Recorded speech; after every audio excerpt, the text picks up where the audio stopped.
What's up, man? I'm ready to go. I'm ready to go. I'm ready for a good podcast. As All you right. can see, we finally got the overlays working a little bit, higher production quality in here. Put some stuff on YouTube finally, I promise. And even got a new intro song, so a lot going on this week. More video podcasts to come, indeed. So I guess, if you don't know already, welcome to the Ombudsmen Report, the OR podcast. We do this every week. We talk about a bunch of stuff related to the United States and the world, politics, news, culture. You can check us out on the ombudsmanreport.com, and we're all over Twitter. At least we try to be all over Twitter. Joining me, as always, my co-host, the wonderful Bobby Giuliano. Bobby, what's going on? Matt, I'm doing phenomenal, man. Sixers jumped out to a 1-0 lead last night. Let's go. Super excited. We're not in a full-on war in Syria. Things are going well. Things are going well. Things are going well. You're right. Some good stuff to look forward to. I guess we should start the show off with Syria. Yep. Because that's like what everyone's going to be talking about, what everyone has been talking about, as they should. Uh-huh. Obviously. And I think the conversation on Syria has gotten a little hairy. Is that a word I should say? Fair enough. So if you're not aware, this past weekend on Friday night, Donald Trump delivered a message to the United States. Very presidential. He used a teleprompter and all. Where he said that we were going to be conducting airstrikes against chemical weapon facilities or facilities related to the chemical weapons attack by the Bashar al-Assad government. And people have been freaking out over this. And me, I've talked a lot about being against this type of war. I'm against this, but even me, I felt like it was getting a little... I'll explain a little bit further. Let's just go through what happened. So, Sure. In the message that Donald Trump delivered, he asked Russia and Iran why they would want to continue to be friends with a gas-killing animal, Assad, which, love the nicknames. Yeah. Animal Assad, that's right up there with Little Rocket Man. That's right up there with Little Rocket Man. Yeah. Campaign, opponent, murderous dictator. You get a nickname, and you get a nickname. We all get nicknames.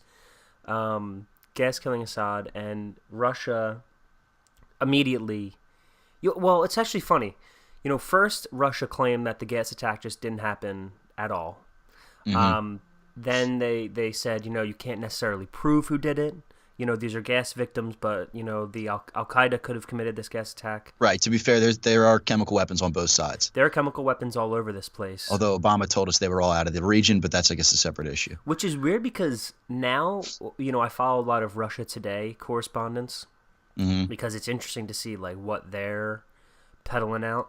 Yeah, what the spin is. And Samira Khan, I'm not sure if you're aware, she was a former Miss New Jersey, interesting enough.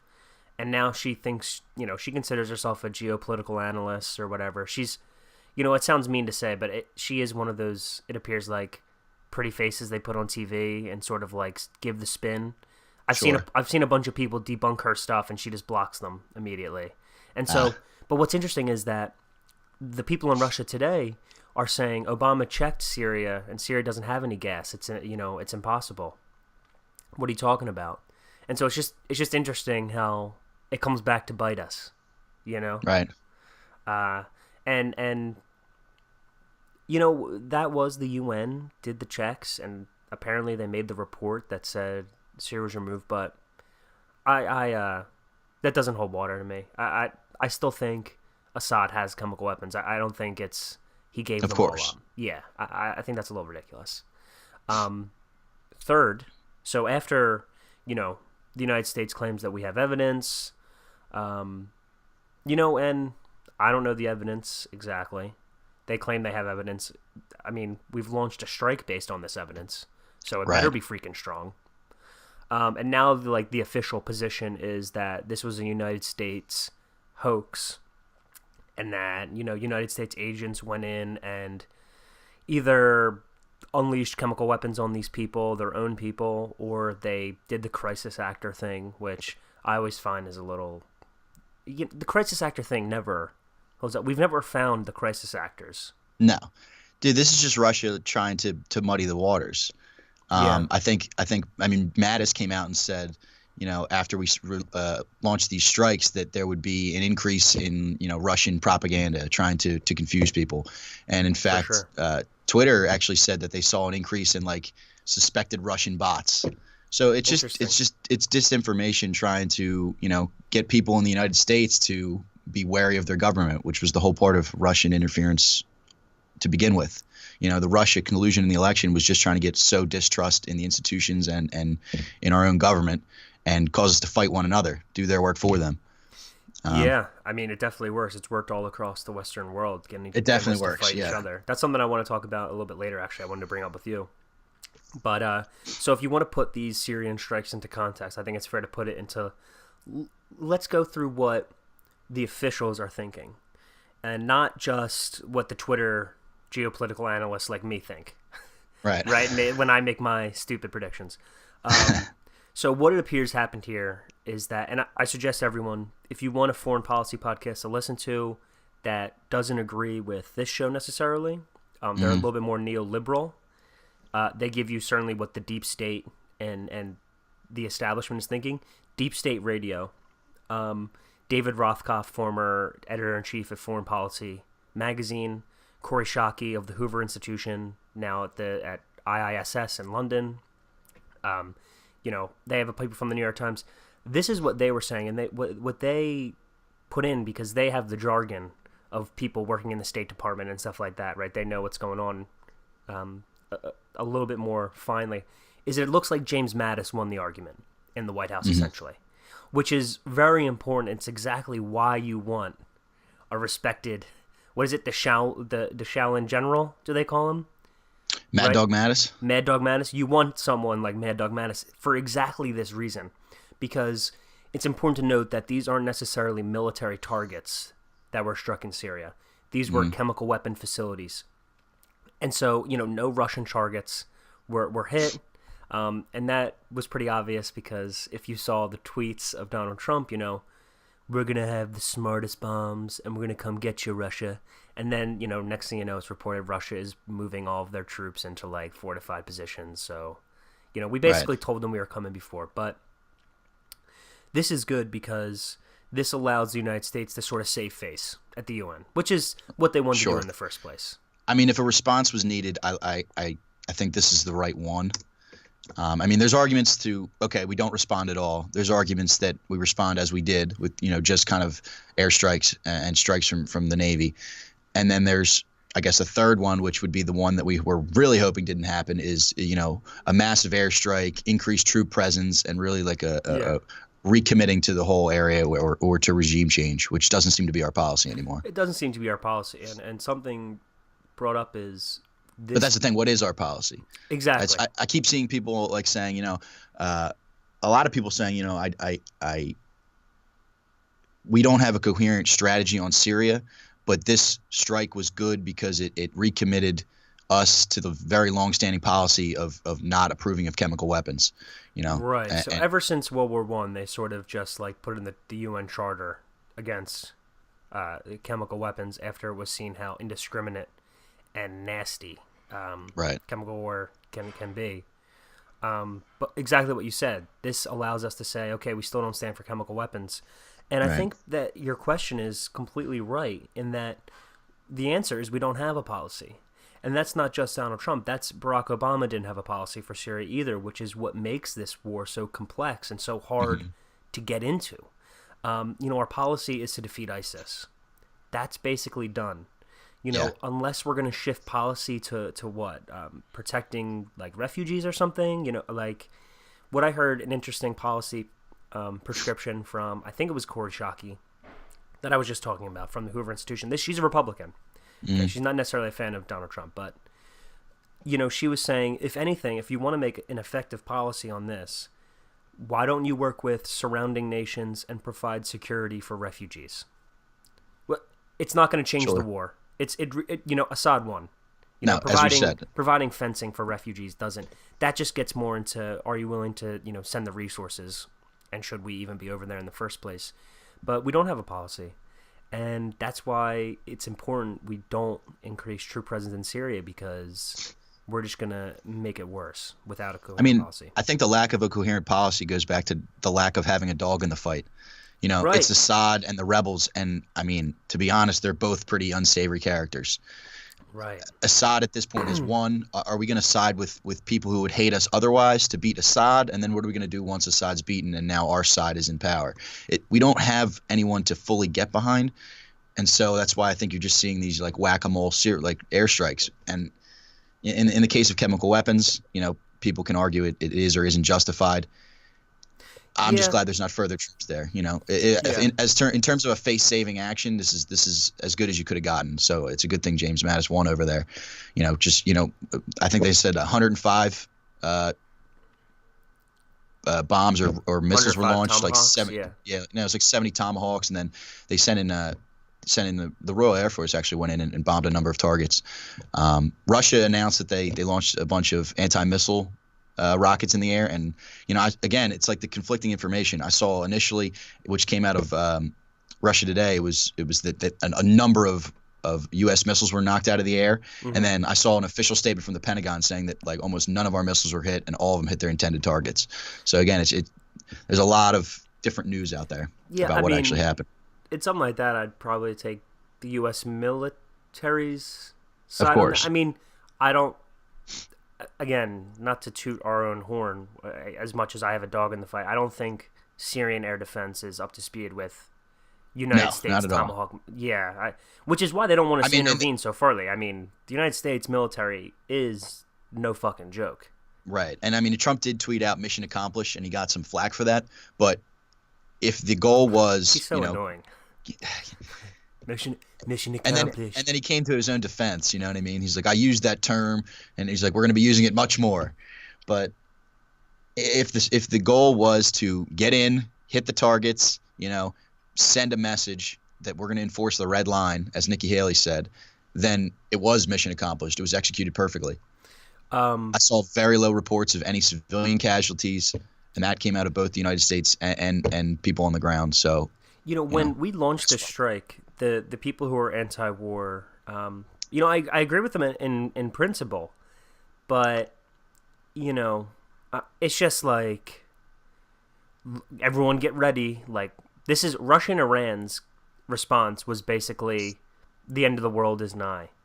Right. That's basically what I've gotten, and I just don't think that's true. With a targeted strike, is Russia? This is what I had to ask people. This is what I asked people. You're telling me that Russia really wants to go there for a couple Tomahawk missiles in Syria? Russia really wants a full-on fight with the United States and all of our allies. They really want that over this. I don't think so. No. I think if we were deploying troops in Syria, I think some Russian and U.S. troops could get in some firefights. Which they already have. Well, they already have, yeah. Over the National Review, they wrote that interesting article. No one talked about it, and you notice Putin doesn't talk about that stuff because he doesn't want to. He doesn't want to fight the United States. He's supposed to be the tough guy that wins. The last thing he wants is a bunch of Russian caskets coming home from Syria from United States bullets. It's sort of a similar argument too. I saw, like the Alex Jones sort of conspiracy side bring up, why would Assad? That was such an amazing video, by the way. The Alex Jones meltdown. Yeah, if you haven't seen that, you should check that out. But similar logic. So they were saying basically like, why would Assad launch these chemical weapons? They were sort of more along the lines that it's hoax, saying he has nothing to gain from it. All he's going to get is what he got. United States attacking him. And that's sort of how I view Russia. Like you said, they're not going to engage us further just because we're launching these strikes. Because at the moment, they have nothing to gain from that. They'd certainly lose. They would certainly lose. They're still winning in Syria. Their man Assad is going to stay in power. So why risk it? Exactly. Let America save face with the UN Charter or whatever, right? Russia plays the game as if they care about international law a lot. Not necessarily. They just like to use it as a bulwark against American power. Like how the liberals use the Constitution. Sure, there you go. I don't think this is going to be World War III. No. And what this has become, it's such a stark also, so the response from Russia and Iran was like, this is harsh condemnation and what have you. But it was sort of like the bots, not bots as in real Twitter bots, just like the people parroting that this is going to be World War III. And people, people are juxtaposing like images of dead kids with these strikes. Yeah. Didn't happen at all. And plus, like, Russia and Iran and Syria said, well, actually, the strikes didn't really do all that much damage. They destroyed some facilities, but no casualties or whatever. They weren't that big. Basically saying, these strikes weren't that big a deal, actually. You think you did something, but you didn't. But the people supporting them say, look at America killing all these children with Tomahawk missiles. Right. So you guys you're overplaying your hand here, right? I mean, they always do. They always do. And again, I can't stand the people who let anti-interventionism mean apologizing for dictators. It's so insane to me. Yeah. It's like, why are you this guy's cheerleader? You're not even Syrian. You're fucking German, and you're saying, Bashar is the guy. Bashar is the guy. Settle down, dude. Take off the jersey. This guy's been killing innocent people. Right. 500,000 are dead because of him, whether or not you agree. You know, if you're going to say all those people, all those children are terrorists, it's like, you got a twisted mind, man. You got a twisted mind to be cheering up for this guy. Yeah. I mean, it's been going on for 7 years now. Like, and in terms of chemical weapons, like, this is not the first attack. There was one that was a while back. There's been, I think, 15, something like that. Yeah, like up to 15 instances of chemical weapons used over the last 7 years. Like, yeah, I mean, I guess you could say it's a long time coming, but. Yeah, I mean, we launched strikes last time. Remember, a year ago. We did something similar. We launched strikes on some empty airbase that I think blew up like a couple planes or something. Right. And it was the same deal. It allowed Trump. Remember, how weird was it? If you remember that night, that was the night that Trump became president. Exactly. When he it's so weird how the media just agrees on taking your money and fighting wars. They just agree that some of the most go ahead. Some of the most interesting takes I saw was people saying, you know, okay, it was shortly after. So Trump's speech announcing these strikes sort of was in concert with the strikes taking place. Right. You know, like, as soon as he had wrapped up his speech, I started seeing reports of like missiles like over top of Syria, like targets being hit from people on the ground there. And the media, you know, after, you know, the next day after more information came out about it, I saw a lot of people saying, you know, these strikes are unconstitutional because Congress didn't authorize them. You know, they're illegal strikes. Bernie Sanders, I think, and a couple other people used the word illegal. And then in the same breath, sometimes in the same post or statement about it, they would say, while being illegal, you know, I support them because we have to show Assad where we stand and check the use of chemical weapons. Right. So like it's like you said. The only time go on. Sorry, I don't. The only time that they can rally around Trump is when he takes military action, and although they get to say, I agree with the military action and what we stand for by doing it, and also they get to hit Trump over the head because it's you know, not authorized by Congress. So they get the best of both worlds, basically. Yeah, it must be nice to be Bernie Sanders, right? You get to tell everyone to give up all their money and have 3 houses on a lake. Mm-hmm. Has it ever been more clear now that the ship, no one is in control, right? Yeah. Has it ever been more like clear, like, if we go to war, the guy who's leading us into war is the guy from The Celebrity Apprentice. He's the commander-in-chief. Yeah. Okay, you're talking about, you know, he's up there with the pictures. They're going to say, you know, presidents. He's up there with Reagan. He's up there with Bush. He's up there with Clinton. He's up there with Abraham Lincoln, right? Right. And this is where we are now. And I always used to, when I was younger, I used to get into the conspiracies of, you know, the Illuminati. People are running the world. The Bilderberg Group. They make me laugh, those types of things. Right. Because it's just so obvious, if you look now, that no one is running this world. Like, we are just flying down the street. The bureaucracy is. We are just flying. And are we going to go left? Or are we going to go right? I don't know. Tune in tomorrow to Fox and Friends and we'll find out. Right. We have no idea. And that's what I think is so dangerous about... I never thought I would say this, but I kind of miss presidents with, like, actual policy. Thought through doctrines. Like, I miss the days when you know, people were read and learned about these types of things and made decisions based on that. Well, you could argue it's unsafe, but you could also argue it's safe. You know, I had a buddy of mine who was really anti-Trump, right? And then after he got elected, like 2 weeks in, I was talking to him. He's like, you know what? It doesn't matter who's elected. Nothing really changes. That's true. That's also true. It's kind of both. Like, you know, Trump may be the president, but he's not really driving the ship. Like just 2 weeks ago, we're out of Syria. This happens, boom, we're bombing Syria. You know what I mean?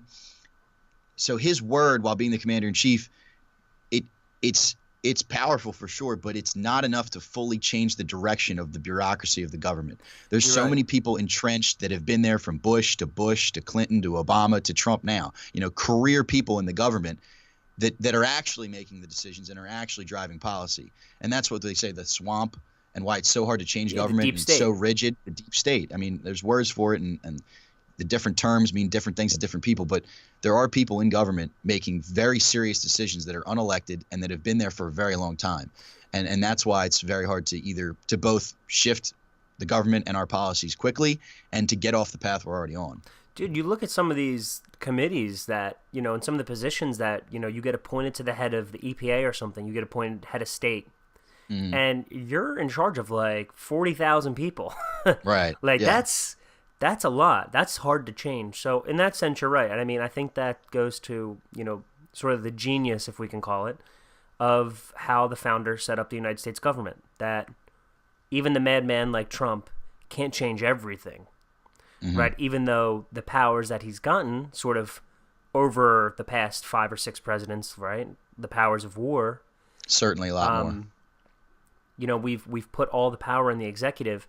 And now, more than ever, it should be clear, this is a stupid position. Yeah. It's so stupid to have one guy that wins a popularity contest, and he's the guy that signs the papers, that gets to decide whether people live or die, or you know, essentially, right? Yeah. I think, so, yeah. Hopefully the Democrats will realize that actually the president shouldn't have that much power, and we should give it back to Congress, and I'm sure the states. I'm sure as soon as they get the president elected in 2020, which they probably will. Let's be honest. They're riding pretty high, dude. There are more Democrats I don't trust any of that shit now. It's very likely. Ever. What'd you say? I'm sorry. I think you went. There are more Democrats activated, like politically charged, right now, than I think there ever has been. Right. Sure. I mean, it all comes down to turnout eventually, because like, who is a swing voter anymore? People's opinions are pretty baked in. You're the right. number of people you can sway from side to side is pretty small. So it really comes down to turnout. And they're definitely going to have turnout in 2018. But in terms of long-term 2020, like, it's still very early. A lot of things are going to depend on that, the economy, and also who runs. Because I think Biden would smoke Trump. I think Biden's going to run. Did you see that interview? I did. He was talking, and basically he was saying, like, I don't really want to run, which is kind of a lie in my opinion, but I might jump in if I feel like we're not going to have the right people to win. So basically, which they don't. I mean, Cory Booker, Vice, everyone, Matt Harris, Gillibrand, Elizabeth Warren. You just look at them, and it's as visceral as Trump. It's so polarizing the way they talk and the policies that they have that I don't know. I think he could win again in 2020 unless the right person comes up. You know, all those people, I don't doubt, would smoke Trump rhetorically, like if they had an actual debate. But when you're running against Trump, you're not running against that. No. You're running against the momentum. You're running against the nicknames. You're running against the boastfulness. None of those guys scare Donald Trump. And Trump just washes away the hypocrisy from the people. Yeah, when it's two politicians standing across from one another, they can twist and worm out of things and deflect. But when it's Trump, he cuts right through it because everyone knows what he is. He's a big rube. You know, he's orange with this fake hair. He's a reality TV show star, and he just says what's on his mind. And then bangs porn stars and gives them $130,000. Doesn't care. Yeah. Who cares? No, what are you gonna do about it? What are you gonna do about it, Stormy? But nothing. That being said, though, he could run into more trouble if he keeps pissing off his base. I mean, this strike was definitely not what his hardcore base, the Ann Coulters. Yeah, let's get into that a little bit. Very upset. They felt very betrayed. Ann Coulter, Mike Cernovich, Alex Jones, which I don't really give a shit if Alex Jones feels betrayed. Right. But it is interesting how when you get into presidency, even if, you want to get out, these things happen and people put documents in front of you and they got, and information. I'm sure, the United States has intel in Syria that we don't know about, obviously. You're in the situation room and they say, Mr. President, you going to go strike? Should we do it? It's really hard to not. It's really to go back hard to that show America restraint. First stance. Yeah. It's really hard. And so I get it, but yeah, I don't know. I think Mike Cernovich has been taking a lot of crap. He's sort of been jumping off the MAGA train, I think. I mean, Ann Coulter wrote a book, In Trump We Trust. And if you look at her now, she doesn't Trump trust whatsoever. To him, he's just all broken promises. There's no wall, which is really her big issue. He just launched these strikes. And we say Ann Coulter and you can write her off as a joke. But a lot of people feel associated with Ann Coulter's views. Like, she does represent, and these people that, consider fringe represent a lot of people. Yeah, they're, the middle of the country. Yeah. Right? Maybe you can go through this for me. Why don't we talk about Michael Cohen? Sure. Because I think it's important to put this into context, what happened, what it means. Because, I was watching Real Time with Bill Maher, as I'm one to do. Mm-hmm. And, some people think this is like in the bag, finally. I don't know what to think about it. So, I'll just give the floor to you. What should I know about Michael Cohen? As much as we know, there's a lot we still don't know. And anyone saying oh, this is the end, we've been hearing that after everything breaks in the Mueller investigation for months now. Every new development, oh, this is the end. What's that crazy guy who used to be on ESPN and then MSNBC? He was on the cover wrapped in the flag. Oh, he went away. What's Keith Olbermann? Keith Olbermann, yeah, he quit his news job. Remember? Because the coming impeachment and resignation of President Donald Trump is imminent. Yeah. So no, it's not. Keep fighting okay? From the basement of my mom's house. The resistance. Never give up. Yeah, the resistance. That was it. Yeah, he's the worst. So Michael Cohen is Trump's personal lawyer. He's basically his fixer. He's been his longtime personal lawyer, and he is. And so on Monday of last week, he had his official offices raided in New York, his hotel room, every personal residence and business residence of Michael Cohen. 3 or 4 different sites were raided. They had a warrant, but it was a no-knock warrant. They didn't know they were coming. They came in and they seized documents in what we now believe are linked to Stormy Daniels and some other business dealings that Michael Cohen did, potentially on Trump's behalf and just, acting as his lawyer. It might be business dealings unrelated to Trump. So it could be both. But the Stormy Daniels thing is really what piqued everyone's attention. Right. So maybe Stormy is going to get him. It put it this way: there's a better likelihood that Stormy Daniels brings him down than Russia collusion. Yeah. Okay. I think that's pretty evident. If they're going to get Trump, it's going to be on a bullshit technicality, a campaign finance law that got broken that's really obscure, or a misstatement if he ever does end up speaking to someone. They're not going to get him on what they started the investigation for. No, I think we're way past that point. Right. If there was some grand collusion, scheme going on between Trump and Russia that won him the presidency of the United States, I think after 15 months of the full resources of the government looking into it, that would have been found out by now. So basically what they're doing now is building a case where they can get him to misspeak, or they can catch some minor infraction and pin it on him and use that as grounds for impeachment and probably to get him out of office. And it wouldn't be unprecedented. So, if you remember John Edwards running in 2008 for president, he basically paid hush money to a mistress of his who he impregnated, right? And eventually that got found out, and the funds that he used were campaign funds, and there's all types of laws related to this. But they brought him up on charges. He eventually was not acquitted, but it was sort of like a hung jury type deal. It was inconclusive, and he was let go. But it wrecked his chances to be president, obviously. Mm-hmm. And that's sort of what I think they're going for here with Trump and seizing these documents from Michael Cohen. People were really up in arms, obviously, because it's Trump's personal lawyer. So I don't understand the gray area as much as so attorney-client privilege, it's very protected. You know, what you tell your lawyer, they don't have the right to see. right. However, Right. I couldn't authorize my lawyer to do a crime and then claim attorney-client privilege so that you couldn't you know what I mean, find out about the Yeah, crime. yeah. That makes sense. There are certain instances where you can overrule attorney-client privilege if they think that the attorney and the client, were together in on a crime. So I guess the thinking would be, you know, Trump tells Cohen to pay Stormy Daniels. He uses the incorrect funds, and, you know, because of that, they can break attorney-client privilege. So we still don't have the warrant and, you know, the actual writing and the verbiage of why this raid was approved. It was approved by both a judge and then the Department of Justice. So it seems like there is good justification for it, because there better be. You know, if this is some willy-nilly thing and they just raided Trump's personal lawyer, took a bunch of documents, you know, they could have Trump's fingerprints all over them. That's and a there big isn't precedent. and there isn't justification. Exactly. If there's not very sound justification, that's huge. That looks like they're Yeah. just gunning. And it should be noted, this isn't Mueller.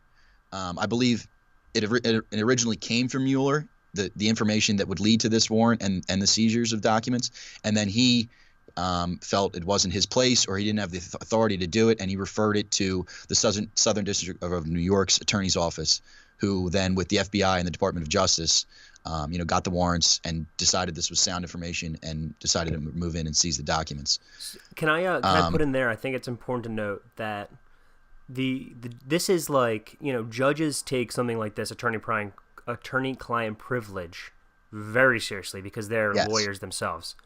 This was submitted to a Republican judge in New York, and he's the one who sort of approved Trump this appointee warrant. as well. A Trump. So, you know, I don't want to say that, oh, this is a bunch of bullshit, they're just going after Trump. This is not something that a judge just willy-nilly breaks and gives away, especially Correct. in a case like Donald Trump, where it's so highly scrutinized that Yeah. you're probably safer to not give the warrant than to give one, correct? Than to Right. break that. Exactly. So they think they have something. When is Mueller's report coming out? I don't know. Probably never, or probably in a time that they consider convenient. You know with what's the going to happen? midterms. It's going to happen a month before the election in James Comey fashion. Mueller is going to submit the report. That's what's going to happen. I'm calling it. You're saying a month before? I'm going to say a couple months before. It's going to sabotage, whether or not there's anything in it. It's just going to sabotage his campaign because there's going to be something. I'm going to differ a little bit. I'm going to say it's going to come out a month after the elections. It's going to be used That to would be fuel the crazy. elections, and then it's going to be a big nothing, and it's going to be too late because they're going to have won many seats in the House and Senate. Yeah. But I just like to point out, you know, I know I do it, but I generally don't like when we're talking about Trump and the defense is, but Hillary Clinton, or look what happened to the Democrats. You know, like the whataboutism, where you compare the two sides. But It's inevitable in American politics. But all right. the disparity between Trump and Clinton and the way that they're treated by the Department of Justice, by the FBI, the people investigate, because it just recently came out, I think on Friday, that they've been investigating Michael Cohen for some time now for his business dealings. I think some related to Trump, as in the Stormy Daniels payment, and some unrelated to Trump. Because, I mean, he's been Trump's literal fixer for many, many, many years now, and he probably got sloppy at some point and could have broken some laws, sure. And he's been under investigation. You know, Trump, while not personally under investigation, we've had the Russia probe going on and the probes during the election. At the same time, there was multiple investigations into Hillary Clinton, whether her emails or the Clinton Foundation, you know, 2 or 3 separate investigations. And the way that they treat both Trump and Hillary and the people associated to Trump and Hillary, it couldn't be more different.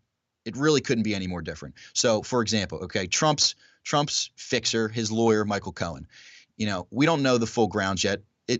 I would assume it's justified, but you get no knocks. You know, they come in, they seize documents, they break attorney-client privilege. Meanwhile, Hillary Clinton's basically her fixer Uma Abedin and Cheryl Mills were granted immunity during the investigations. Cheryl Mills, who's not her attorney, she's her personal handler, was allowed to claim attorney-client privilege, sit in on Hillary's face-to-face meeting with the FBI, and basically was given full immunity when they were looking for, missing emails, deleted emails, and before the case had fully wrapped up and they were finished their investigation, they're granting immunity and they're letting her claim attorney-client privilege when she's not her attorney. That's crazy. They didn't kick down doors in Hillary's house in her bathroom to find that server and to find those emails. But, Trump's personal lawyer, they have no problem doing that. And I think it's not that partisan to say that there's a difference in how these people are treated. Well, that I don't agree. I definitely don't disagree. I think let's just go on to James Comey. Gloves. Let's talk about James Comey right now. A higher honor with his new book. The idea that James Comey is just this non-political guy, and he's just this super pious FBI professional. Right. That's out the window with the book. You can't be both. You can't be both. I'm sorry. Right. You can't say, you hold everything to a higher authority, and you have a lot of important things to say. And that Stephanopoulos interview made me throw up. I didn't watch it. No need to watch it.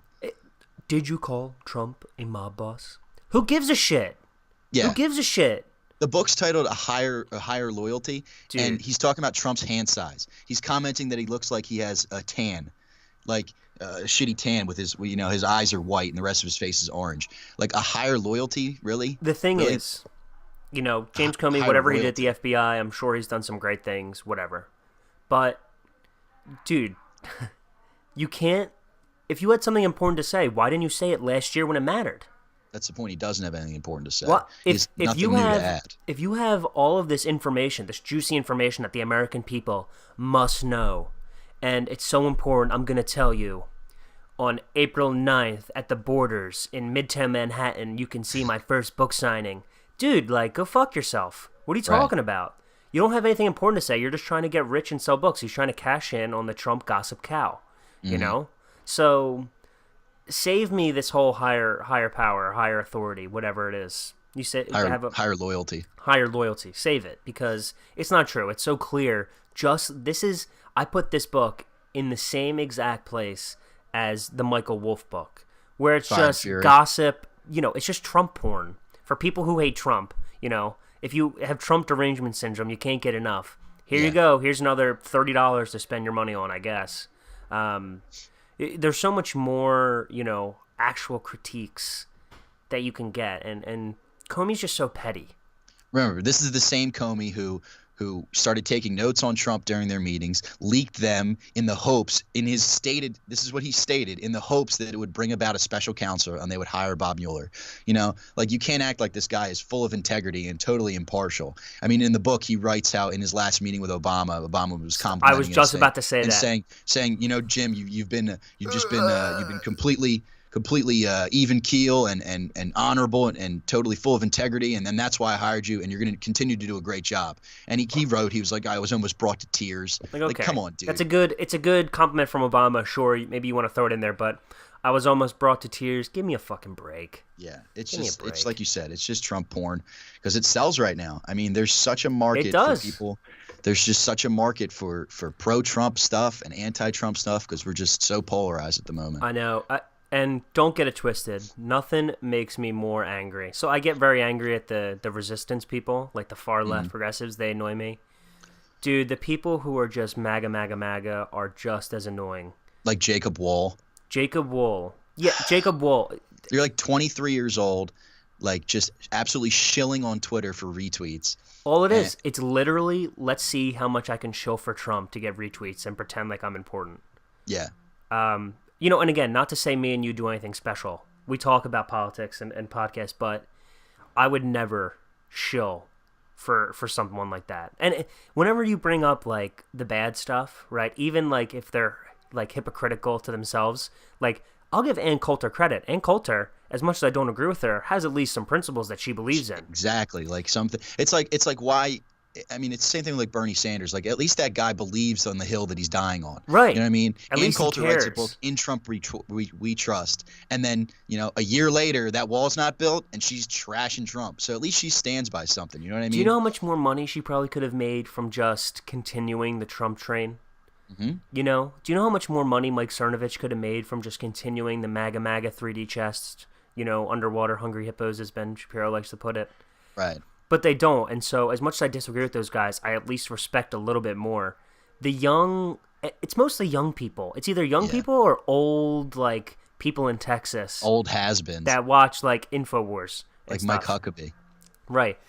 And it's same thing, like I like Charlie Kirk, I guess. I think he's just a capitalist guy, Young America Foundation, whatever. Candace Owens, the girl that he hired, is just so uninteresting Right. on everything she says, honestly. Like, I've tried. there's no profound thoughts. There's literally no thinking. It's just Trump did this, and so MAGA, MAGA, MAGA. Like, take that, liberals! Exclamation and point. I'm a black girl who likes Trump, so everyone hates me, and the left is actually evil. It's like, Right. you've said that 30 times before. Like, I'm sorry that, you get hate for liking Trump. Everyone gets hate. Mhm. But there's nothing interesting there. It's just all hashtag MAGA, like, we stand behind our commander in chief. It's like, dude, like 2 weeks ago, you were just cheering he wanted to get out of Syria, and now you're completely, does this not, There's no coherency. there's no thought. There's no No. thought. It's let's cheerlead. Let's put the jersey on and let's cheerlead. And if there's one thing I can't stand in politics, it's people that are fucking cheerleaders. Because, dude, that's what sells. Like I said, there's no more swing voters. Like, there's people that think critically, like we try to do, and then there's people Like, that just we try. We do try. like we try. Like, you know what I Yeah. mean? Like, I'm not gonna come on here and just tell you like what my initial reaction was. Like, I'm gonna try and read about it and see Owen if I'm Benjamin. wrong. Owen Benjamin, perfect play. I may be wrong, but I'm not lying Yeah. to you. Right. This is actually what I think. This is actually what I think has happened from what I've read. I'm not saying, that kind of makes him look bad, so maybe I should just.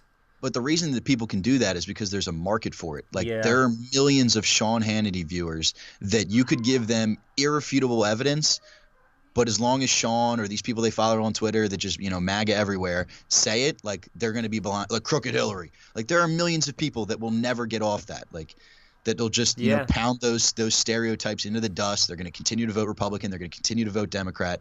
And we're just tribal, and we're stuck in these camps that aren't going to budge a single inch. And I think it's worse. The next thing I want to talk about, we're coming up on 43 minutes, and we didn't even get to two things that big that happened this week, Just one final thought. I'm going to steal this from Ben Shapiro, though, Sure. on James Comey.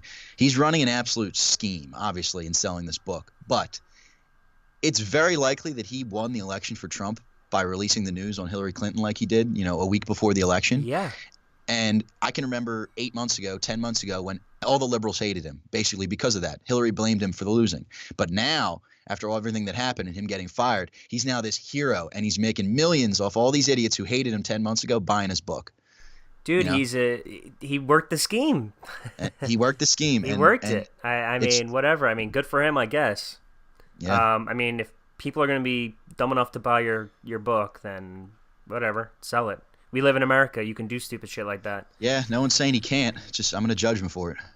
What is emblematic of us being polarized and tribal is Paul Ryan stepped down, and not necessarily just Paul Ryan stepping down, but the reaction and how I was sort of really sad when this happened. And I know you like Paul Ryan. I respect Paul Ryan. I've just thought Paul Ryan has just been, a Republican in Congress. What if you guys didn't know? He said he's going to step down. He's not resigning. He's just not going to run for re-election. Right. He's been Speaker since 2015. He thinks he's done a lot in the House, for his legacy. He's kind of always been like the fiscal guy, right? At least that's what he's been the pushing. policy wonk. He's been there since 1999. Like, reforming Medicare and Medicaid and Social Security was one of his big pushes. Tax reform was one of his big pushes, which is kind of why I think he's leaving now. He got that done. He's probably going to get wiped out in 2018. He doesn't want to be in the minority and keep dealing with Trump and all this. He just wants to bow out, which is fine. Obviously, I'd rather have more people bowing out after 20 years of being there than, persisting on for some unknown reason. He said his kids are like 16, 14, and 13 years old, and if he ran for another 2 years, he'd be a weekend dad for their whole life, which makes sense. Like, he did his service and he's gone now. In terms Yeah, of what he actually these accomplished, people, though, they want to have lives too, yeah.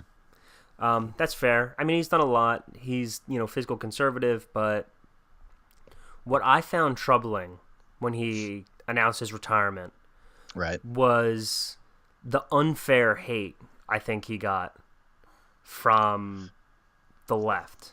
And I think it's dangerous for the left to be casting Paul Ryan as the most evil man to ever walk the Senate floor.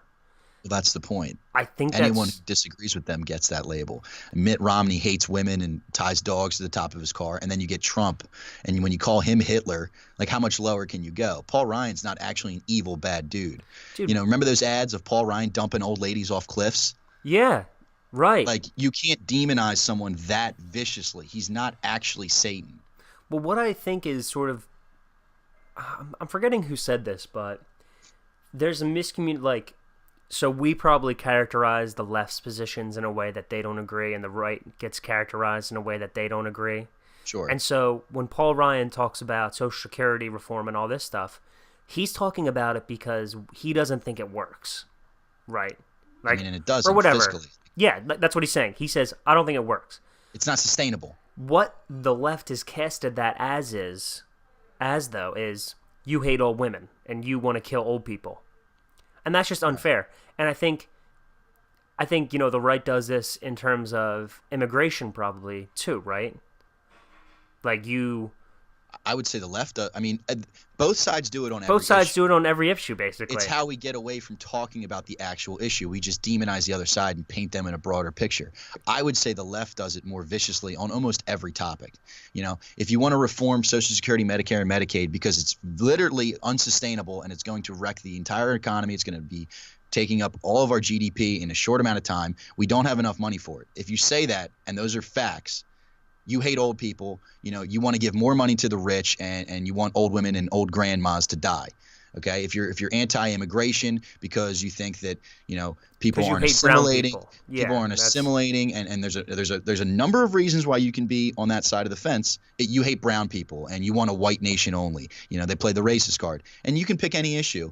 And the Republicans do the same thing. Like, you want immigration because, you want voters and you want to wreck the fabric of the country. Or you like killing babies or something like that. You know what I mean? Like, that's it's a shame that we kind of was it the least common denominator? We get down to like a slogan that's on a bumper sticker, and it makes it much more easier to digest as like a policy or whatever, because these things are a lot more complex and nuanced. But when I was looking at Paul Ryan and all the pieces written about him, his thing was like his legacy will be a spineless, sniveling racist. Like, you know what I mean? And I'm like, dude, this is a guy that Barack Obama used to get a beer with and talk to. And, when we want to play this game that everyone in America that doesn't agree with you is evil, it's more Trump. That's dangerous. It's more Trump because Mitt Romney is not a sexist. He was a Mormon. Okay? And you play this game, and now we have Trump. And don't be surprised. Don't get it twisted. Trump isn't the worst that America has to offer. No. It can get a lot worse. It can get a lot worse. And we just have to be aware of that. And, this populist wave isn't going away. I want to just, if we can step back, not just America, but, in the world, remember, Trump wasn't like a single event. He was a part of populist, nationalist, right-wing people all over the West. I mean, you had Brexit in the UK, Marine Le Pen in France. Exactly. And Viktor Orban just won in Hungary, who is very much, he's authoritarian Trump. He is locked down the border right now, and, he hates Jews, apparently. He hates Muslims. He hates everybody. Apparently he hates everybody. Right. But, don't quote me on that. I won't say Viktor Orban hates everybody. But he's a part of this movement, and it's not going away. And we have to decide. Do we want to get back to at least the decency and decorum of a democracy? Do we want to get back to the 90s where the Bushes are and the Clintons are at least having a conversation, or do we want to keep going down this path where we go into our own bubbles, we get on our own social media, we talk to our own friends, we move to these different states, and everyone else is evil? I mean, I've said this a couple times now. We're self-segregating. I saw an interesting thing on SC Cup. She had on Sally Cohn, who just wrote a book, The Opposite of Hate, right? And she thinks it's time to do what you said, to come together, to stop, assuming the worst. And then she had on Jesse Kelly, who was he writes for the Federalist. He's an Iraq War vet, and he took the opposite position. He said, "Look, we basically don't agree on anything principally. We have entirely different principles, and while we can be cordial to each other, like me and Sally are right now, we can have a nice conversation. And when you extrapolate that out to just general people in the public, it's only going to get nasty. Like when you're not speaking to someone one-on-one, you just assume the worst of the people that you think differently of you." Right. And he's like, the thing is, we think radically different on things. Like our principles don't align at all. We have no base common denominator, so there's nothing that we can then agree on. And they both had convincing arguments because idealistically, you want people to come together, and we do agree on a lot. But then, war and taxes. But then, war and spending money. But then when you actually it's just that the parties are driven by people who don't reflect the center of the country. They reflect the fringes. They reflect the fringes of each. Like, I don't think the discourse is going to get any better until we stop with the grouping of people, the identity politics. Like the reason that saying, all Republicans hate immigrants is effective is if you're trying to get immigrants to vote for you. Or you're trying to get minorities to vote for you. And like the Obama coalition, what won him election 2 times was just, scrapping together a bunch of different groups and making 51%. And the reason that Hillary lost is because, she's detestable and she couldn't scrap together enough of the groups. And the more we try and break people down and just put them into groups and then pander to that group to get their votes, the more vicious the rhetoric's going to get. And it's so nasty and it doesn't make any sense. I don't understand. I feel bad for people, and I mean maybe that's a condescending way to put it. I feel bad for people who put their whole identity into an immutable characteristic of themselves. Mm-hmm. I really enjoy people who find something they love and they make that their thing, right? I'm a writer, and that's what I do, and I'm like, oh wow, that's really interesting. Or I like to paint, and so I'm an artist, and that's my identity. Okay, like you're doing something. Yeah. But when you start, and politics is pernicious in this way because it works. Because I don't understand people who are like proud of their like skin color, or like people who are proud of their gender, whatever that may be. And maybe I'm like being an idiot and blindsided because I don't know what it's like to be a black person in America. Like you have white privilege, man. Obviously, I think that goes a little too far, but at least I understand how people get there in a certain way. But I just feel sad. I think there's so much more to life than your skin color and your nationality. That and your arbitrary stances on policies. Right. You know what I mean? We were just talking last night, but I'm an abortion advocate, and like people are like their whole identity is like, I'm for women's rights, and you're like, what? Like there's way more to shit than that. Like you're focusing on like one issue, and you're just like so dug in. Yeah, and it's because because then to like be friends with them, or I don't even want to be friends with people who are like that in the first place. But to be friends with them, you have to like check the boxes. Like, do they agree with this? Did they vote for Hillary? Did they, or did they vote for Trump? Do they agree with the Second Amendment? And maybe that's different, but that's why this identity politics can't keep up, though, because like you're seeing it, the left's eating themselves. They are. If you don't check all these certain boxes, then you're other. And the people that are not other is getting smaller and smaller and smaller because it's getting more and more narrow about what you have to believe. It's almost like a religion. Like if you don't believe this, you're out. It's more puritanical than some of the evangelicals. Than the evangelical right. It's you see that on social media more because obviously it's the hive mentality. It's the hive, but yeah, it'll be like, well, you're only a black man. That's a black trans woman. So how are you going to tell her what her opinion should be? And you're like, There's a hierarchy to it. it's a hierarchy. It's like, what does It's it like white men are matter? at the bottom, Who right? cares? Let's White engage with women. ideas. And I used to think that having an anonymous social media profile was sort of weird. Like, I put my name and my face to my stuff. I didn't used to be that way. But Right. now I sort of now I get it. Like, I get it, man, because 'Cause people look for your immutable characteristics and just judge you off that. Mhm. Crazy. Crazy. Sorry. Maybe we went down a little rabbit hole there, but as we're one to do on the OR podcast, again, www.ombudsmenreport.com. I can't even correctly say our goddamn website. That happens. Last thing we want to talk about, pretty funny, is our reptilian overlord, Mark Zuckerberg, Ah, interviewing in front of Congress, which are some of my favorite memes, is that, like, remember to drink water like humans. yeah. Doesn't take a little sip. Yeah. If you didn't know, I mean, I hope you watch. He spent 2 days taking questions from senators and congressmen. And they've ranged from regulation to Russian influence and protecting user privacy, which the last one I think is worthwhile Sure. going towards. Maybe you have a few takes on this. One of my takes initially was, this is so proof positive that we need younger people in government.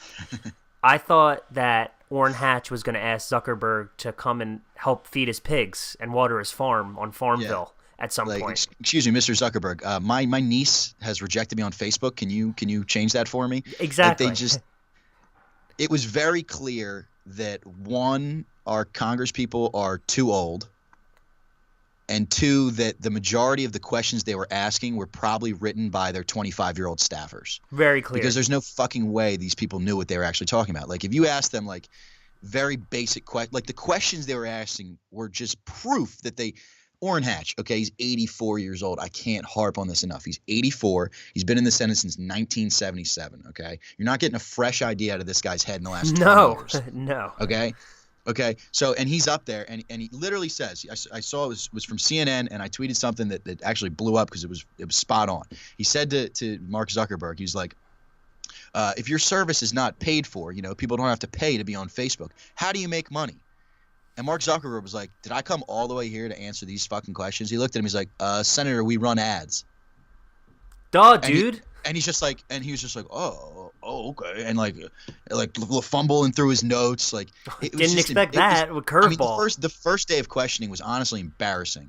It was It was bad. embarrassing. Like, these people probably can't log into their Gmail accounts, but they're questioning him about, like, Right. regulation that they need to take action on to protect user privacy, and like they don't know the first thing about it.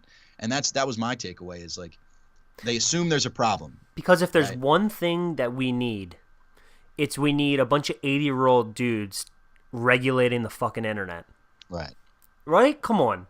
Right. Stop with the why is the push for regulating the internet? Can we stop? Like, I'm also still waiting to die from net neutrality. I was told I was supposed to be dead 3 months ago, and nothing ever happened. Netflix hasn't charged me per minute yet for streaming, so Right, I don't know right. when that's going to come down the line. If anyone has noticed a difference in their internet, please let me know, but I haven't. Yeah, me neither. But okay, so there's a legitimate place for regulation by the government. Yeah. Okay. I am very anti-regulation. Like, all the deregulation that Trump has done, Yeah. and Scott Pruitt's taking flack, but the deregulation at the EPA to free up the energy sector, all the deregulation that's taking place, I'm in favor of, because I think at the moment we are over-regulated. The government's too big. Dude, it takes 6 weeks to build a garage door in California, like, just to get permits. You know what I mean? Right. Like, there's so much regulation. Regulations have a place. Where we are right now, it's gone ridiculous. There's a legitimate place for regulation, and I think, and I've listened to people smarter than I and who understand, like, the data and the privacy and all that, argue that there should be increased regulations to protect users. Sure, okay, that's one legitimate argument you can take. Is the problem is Congress doesn't know what that should be, so they assume there's a problem. Okay, there's a privacy issue on Facebook and on the internet. Problem. The answer is government regulation. But we don't know what that is, but we're probably going to push something out that's going to fuck everything up anyway. Like, they're gunning for doing something. Lindsey Graham was like, hey, Mark, how about you come to my office and we can sit down and write it together? because like he doesn't know what needs to be done, but they know they need to act. And that's the problem I have with government generally, is like they don't know what to do or how to help, but they know that they should stick their hand in it anyway. And usually when they do, they make it worse. Well, maybe it sounds crazy right now because right now we live in a world where there are like 4 big companies that like run the internet, like Right. Facebook, Twitter, Google, Apple, YouTube, like they run the place. But it isn't crazy to think that there could be a competitive social media that pops up and overtakes Facebook, right? Sure. It's not crazy. Like that happened before, right? Twitter came out of nowhere.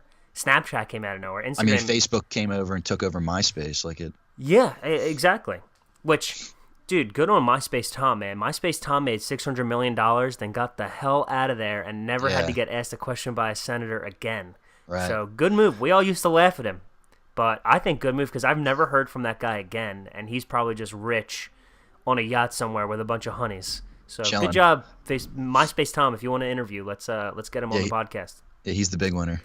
But if you do regulation on Facebook and stuff like this, is it fair to say that then you just limit competition? Like that's what regulations have been done in the past, like breaking up monopolies and stuff like that. Is what you gave was essentially just a you gave them a monopoly because now the regulations make it impossible for any social media company to start because they won't be able to keep up with the regulations. They'll have to work around these regulations, and Facebook's gotten a head start with 40 million users. 40 million, dude. Like something like more than that. I just made that number billion. up. Yeah, exactly. So, and well, it would depend on what the regulation is, right? I mean, which we don't know. No one's offered anything. I haven't seen. No one's offered anything, and I just like to go back. This all is breaking now because, in my opinion, because Trump won the election. Oh, okay? 100%. This Cambridge Analytical scandal of people losing their data. Okay, does anyone play Candy Crush? That used to be a huge game, or any other game on your phone, right? If you sync that app or that game to Facebook, you know how it says like invite Facebook friends for like points or something in the game or whatever, or anything that you link it to your Facebook, that has your data. Like by doing that, you that is authorizing your data to go. Now, something that they said was one of the senators was like, Mark, I'll be honest with you, your user agreement sucks. Like he flat up said that, and he was like, you need to go get your lawyers that you pay $1,500 an hour to rewrite this thing in English. Because, like, I mean I'm not going to read those. It's fair. You don't know what you're signing off on, and they could be cleaner on that. And I think there is move that if you want to be more transparent. But this is the thing: were you not aware that Facebook was using your data? Right. Like, I feel like everyone under the age of 30, this is an open secret. Like when you say, like when you click accept, it says, "This does not allow this app to post to your Facebook. They will receive all your public information." Right. Like, what do you think they're doing with that? They just want to know what your birthday is or something? No, they're selling it. They're bundling they're it. They're giving it out to advertisers.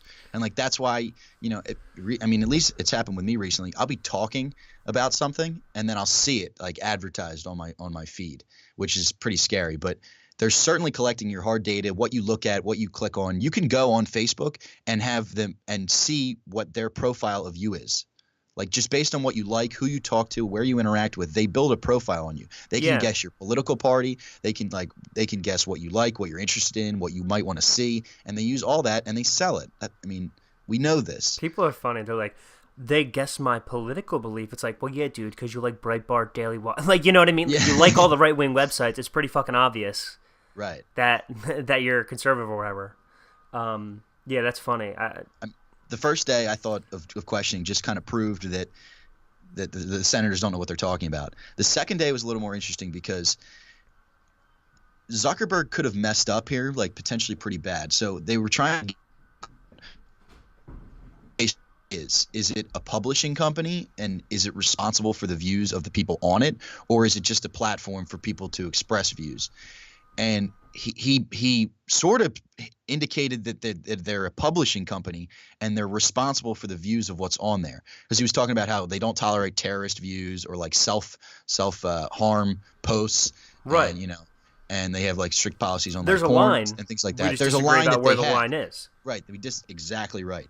So then Senator Cruz got up there and started grilling him about political bias. If you saw that, he was like, they were talking about Diamond and Silk because they labeled them like unsafe, even though it's just like two black ladies talking about Trump. And he asked him, "Are you a neutral public forum or are you engaged in political speech?" And Zuckerberg basically was like, "I like to think we're normal." He's like, "I'm sure people get the perception that we're not because we're in Silicon Valley and it's very left leaning." Oh, really? Is that why?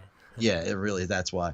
I mean, and you can't deny that a lot of these, I mean, Twitter for sure, Facebook, there's a left-leaning slant. Like he said, they have 15 to 20,000 people who review content and decide what shouldn't and shouldn't be on there.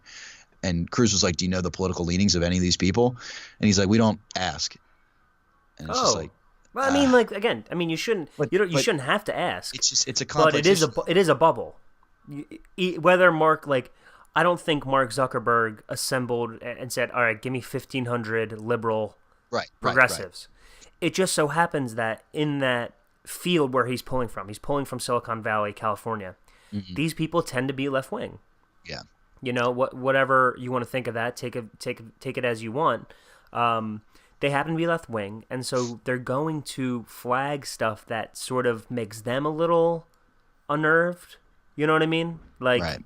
I mean, label Diamond and Silk unsafe. Yeah, you know? That's a little strange. Like sometimes they get extreme. The thing is, though, at the end of the day, it's a private company. Like, yeah, he can do whatever the fuck he wants. You can. Same thing with YouTube. Same thing with Twitter. Like, if you don't like that, it kind of sucks. And we've been very open about it. It sucks that it's like retroactively because, you know, YouTube, these are the places you go to put your video up. Right. You know, I'm going to put this on YouTube, and we're not going to get monetized because we don't have nearly enough listeners.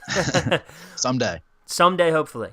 Yeah. But it just stinks because when YouTube first started, there was never any indication when people were getting on there that someday this would be a way to make a career, a way to make money, and that these people had a little bit of a bias. It just wasn't clear at the time because it was all new. It was evolving.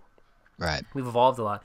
And so now we're in a place where, you know, if you're right wing, right, you don't really have outlets that aren't at least left in nature, right? So you're sort of stuck, and I think that's what's important about the Zuckerberg thing, if anything, right? I mean, if Diamond and Silk are saying stupid shit on Facebook, get them off. I don't care. But if it's just that, you know, they're a little right wing and they say some crazy shit, people on the left say crazy shit too. Right. You know, I see you see some real crazy shit. Really crazy shit. It's like they're a public company. They can do what they want. Yeah. You kind of have to live with it. But there's so many people on Facebook and so many people get their news from it. And like, they just changed some algorithms that like really hurt conservative sites just by changing algorithms. And, you know, they do have a responsibility to be neutral at the same time that they don't have a responsibility to be neutral because they're a private company. But then it's like, do you want the government getting in there and trying to level it out? Like, that's going to be even more of a nightmare. No, it's really, that's the hard thing. Exactly, is because like I don't want the government to just come in and trying to tell me what's correct or not. Right, exactly. But leaving it up to Mark Zuckerberg and the tech people in Silicon Valley isn't a good solution either. It's not ideal for us. No, at least. Yeah, it's not ideal for anyone. All right, well, it's not ideal for anyone. We're gonna see what happens. I think that's a good place to. I think investors liked him up there. Facebook went up a bit in the stocks, and I think you're going to end up seeing Google, Twitter all dragged in, and something's going to come of it. But what it is, we don't know. In the meantime, don't post anything right wing; you'll get demonetized. Yeah. In the meantime, make sure you've covered all your bases. Yeah. That's a good place to start, man. You got anything else you want to say to the people? To the people. Now, give us a follow. Check us out at the ombudsmanreport.com. I think that's all the big news in the last week or so. We'll see what happens this week with Syria. Nikki Haley announced she's going to put some sanctions on Russia on Monday, so we'll see what happens with that. Very interesting. Yeah, so we'll be here. We'll keep talking about it and guide you through the craziness, all right? Thanks for listening to the OR podcast, everybody. Again, check us out on Twitter, me at Planet Politico, and my Bobby at Bobby J Politics. Thanks for listening.